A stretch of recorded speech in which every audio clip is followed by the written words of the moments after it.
这说哦，这东西都是进入。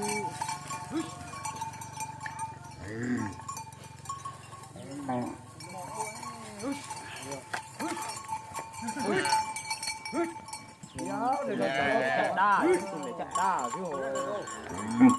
Xinh rồi. Nó giờ xinh nha. Kia đó. Con nha. Kia phải nó.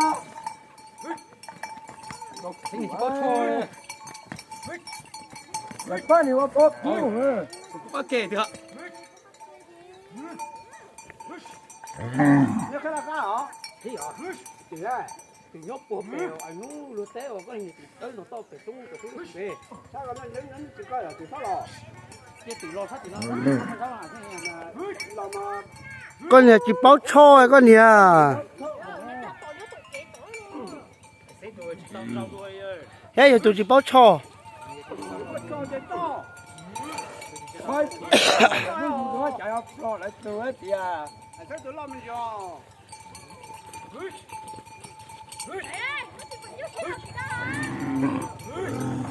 Mẹ đâu. Nó sẽ có đồ cho.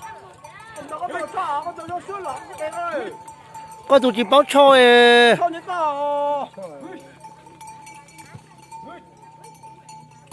Con đồ có cho đấy ta.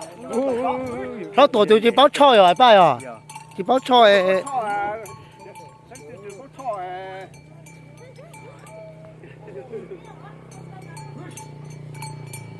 Nó muốn đặt cái tôi chỉ phóng nó sai, phóng nó. Dạ, tại nó của nó à. Đó chơi, ủa. Đó chơi một tổ đây nó lọt qua. Đó chơi một tổ, tôi nhúc sâu lọt qua. Dạ. Wow, tụi mình nó xin chào hành câu được nhé. Ôi tụi nhúc gió lọt chơi chơi ra nè. Chơi có chơi thì nó lâu. Ủa tụi bé. Quan trọng tụi cha ra. Lúc nói rồi. Tụi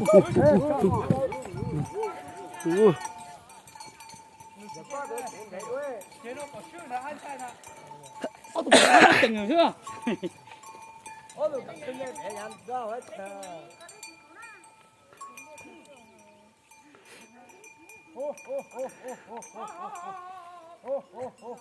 Ai thấy tụi lọ đùa, ai thấy tụi chỉ tao trong cú á, chỉ nhau kia chỉ tao trong cú còn đau số dân chó à. Dễ liệt tụi nó có này rồi. Hay kia nhau chỉ tao trong cú chỉ lo đau chỉ dân chó nữa. Chỉ lo trong cú. Chỉ lo trong cú đi. Có giỏi tôi ai trong cú. Đến để tôi. Không cần thấy này không, chỉ muốn cần thấy à?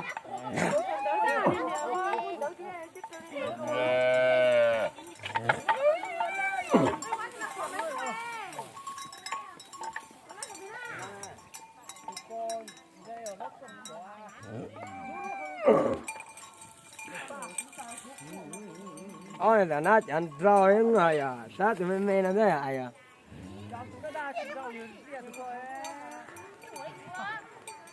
Có người đó ra chả chỉ như vậy nữa thế à? Nó giả chết chưa?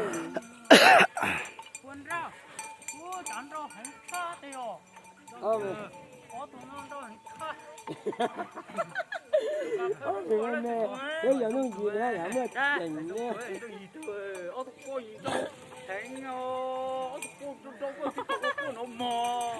Đâu hẹn trai à? Đúng. Kia tôi cả đứa nó là ruồi già.